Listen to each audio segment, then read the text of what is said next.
gente, y bueno, hoy traigo a nuestra primera invitada. Es nada más y nada menos Florence Nightingale. Ok, mi gente, y bueno, hoy traigo a nuestra primera invitada.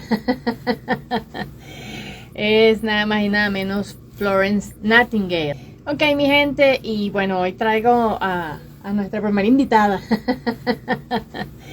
Es nada más y nada menos Florence Nightingale. Florence Nightingale es la madre de la enfermería a nivel mundial. Florence Nightingale, como su nombre lo dice, Florence nació en Florencia, de ahí viene su nombre. Ella nació el 12 de mayo de 1820. Es considerada una de las pioneras en la práctica de la enfermería. Se considera la madre de la enfermería moderna. Y bueno, es impresionante porque ella es definitivamente una creadora de una filosofía como tal en el manejo de la enfermería.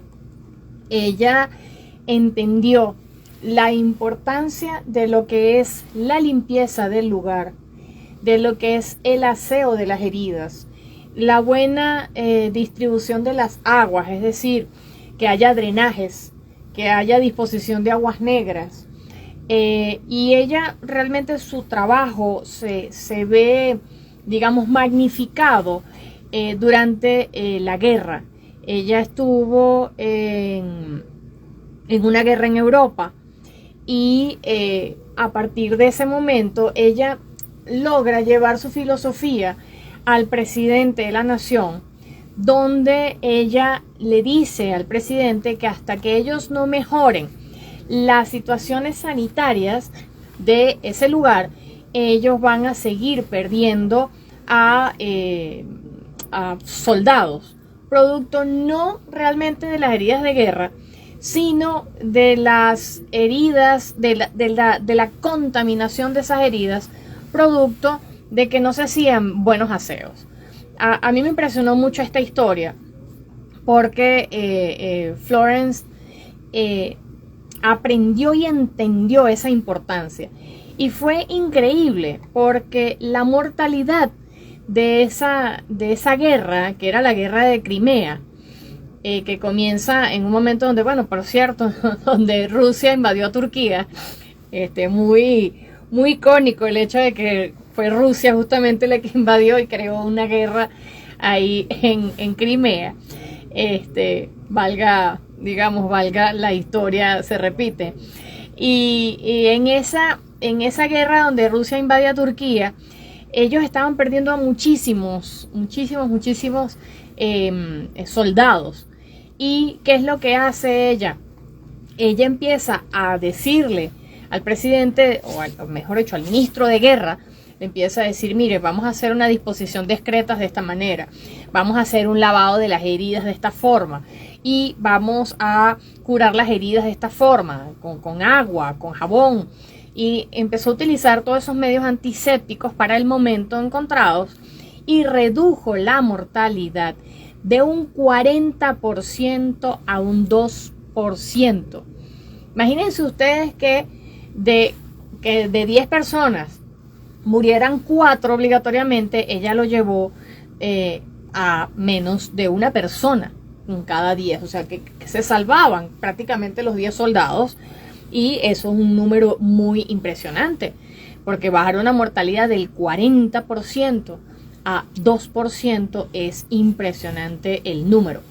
Entonces, por eso ella pasa a la historia como la creadora, pues, de esta filosofía. Ella, por supuesto, en 1860 abre la primera escuela de entrenamiento de enfermería. Se llamaba Escuela de Entrenamiento y Hogar Nightingale para enfermeras en el Hospital St. Thomas en Londres. Arrancó escasamente con 10 participantes, o sea, con 10 estudiantes. Y bueno, era financiado por un fondo Nightingale, que fue un fondo de contribuciones públicas que se estableció en el momento luego de la guerra de Crimea. Y a mí me llamó muchísimo la atención porque esta mujer al principio como que nadie le prestaba atención. Y no es sino hasta que ella acude a la guerra de Crimea cuando ella baja esa mortalidad de tal manera que entonces como que dicen, epa, ya va, esta señora como que sí tiene razón, ¿no? Entonces vamos a ejecutar cambios, y es cuando aparece, porque ¿qué pasaba? El médico se encargaba única y exclusivamente del manejo de las heridas. El médico se encargaba única y exclusivamente de parar el sangramiento, pero era mucho trabajo también para él poder encargarse de todo. De hecho, por eso todavía en la actualidad la enfermera y el médico siempre van de la mano. ¿Y por qué la enfermera y no tanto el enfermero en aquel entonces? Por lo mismo que estábamos hablando de los géneros. La mujer es un poco más cuidadora. ¿Okay? Entonces en aquel entonces, aparte que en aquel entonces los hombres eran necesarios en la guerra y las mujeres éramos necesarias en el cuidado.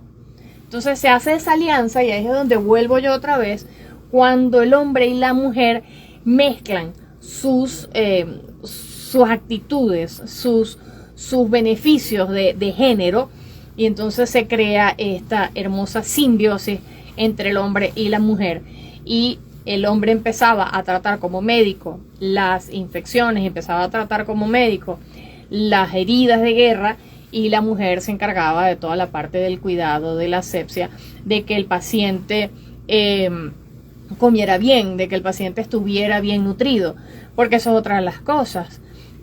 Florence Nightingale, otra de las cosas que mostró era que la enfermedad no era solamente la presencia pues de la enfermedad como tal, pues la presencia del mal o del dolor o de la fiebre o de la infección, sino sencillamente era un compendio. Era como que ella le había visto esa pluralismo que tiene realmente la enfermedad, de la que yo tanto les hablo en este programa, que es no solamente la presencia de la infección como tal, o la presencia de la herida como tal, o la presencia, por ejemplo, de un infarto, sino sencillamente todo lo que va alrededor, que es esa tranquilidad, esa emoción que debe estar calmada, porque siempre digo que una persona en estrés y ansiedad genera cantidades enormes, pero enormes de cortisol.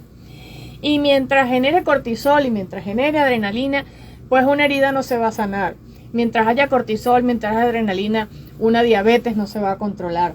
Mientras haya cortisol, mientras haya adrenalina, una hipertensión no va a controlarse. Entonces, cuando nosotros entendamos que el manejo emocional, que ya desde Florence Nightingale ya se estaba viendo, ya se estaba oyendo, ella empezó en ese trabajo de ese pluralismo a la hora de trabajar una enfermedad, donde, como les digo, no solamente era la cura de la herida, sino vamos a mantener todo limpio, vamos a mantener a la persona cuidada, vamos a que coma, que se limpie, que se asee, que se sienta un ser humano digno. Porque imagínense ustedes, por ejemplo, vamos a irnos a aquella época, ¿ok? Vamos a irnos a 1856, y usted es un prisionero de guerra, o usted, mejor dicho, usted es un herido de guerra, y usted tiene una pierna amputada. Y entonces, encima de que usted tiene una pierna amputada, usted percibe un mal olor porque usted no se ha bañado, porque no lo han bañado, porque no puede moverse bien. Y usted, aparte de eso, no está comiendo bien, porque sencillamente no hay quien le dé la alimentación. Y entonces, aparte de eso, usted, el lugar donde está huele mal, porque todo el mundo huele mal. Entonces, no solamente huele usted mal, sino que es que todo el mundo huele mal. Entonces, cuando va para el baño, va para una letrina que huele horrible. Y entonces usted se contamina y entonces huele peor. Sí ven el contexto. Y a mí me gusta mucho, porque a veces uno ve la historia y ve como algo lejano, como algo que no ocurre ahorita. Pero imagínense ustedes, es como estar ahorita, usted normal, pero resulta que hay una guerra y usted está herido de guerra. Ahorita, ya, en este preciso momento. Es más, como estaban diciendo, vamos a suponer que lo de Rusia y todo sea una guerra realmente. Imagínense ustedes que no existen enfermeras, que no exista quien lo cuide, que no exista quien lo bañe. Nosotros que estamos acostumbrados a andar aseaditos, bonitos. Igualmente en aquella época a la gente le gustaba estar aseada, a la gente le gustaba estar bañada, a la gente le gustaba estar bien. Entonces, Imagínense ustedes todos esos cuidados que hacían falta, tanta falta, que la persona se sentía peor. Entonces tú no sabes qué tanto es la depresión que tenía el mismo paciente, que hacía que, digamos, su sistema inmunológico no actuara de la mejor manera. Y aparte de eso, por supuesto, si no tiene medidas de asepsia y antisepsia, pues por supuesto la posibilidad de complicaciones infecciosas era más alta. Entonces por eso creo yo que una de las causas por las cuales Florence Nightingale pasa a la historia es justamente ese cambio de paradigmas y esa ruptura de estructuras que había en aquel momento, donde hacen que definitivamente la mujer entre en los cuidados del paciente y mejore las tasas de mortalidad, y de ahí aparece la hermosa profesión de la enfermería. Y como digo aquí, Florence Nightingale nos abrió el camino. ¿Por qué? Porque resulta que después la mujer pudo entrar dentro de la medicina, porque también nos dimos cuenta que podemos, tanto hombres como mujeres, trabajar dentro del área de la salud. Así que muchísimas gracias a Florence Nightingale por lo que nos enseñó y el camino que nos abrió.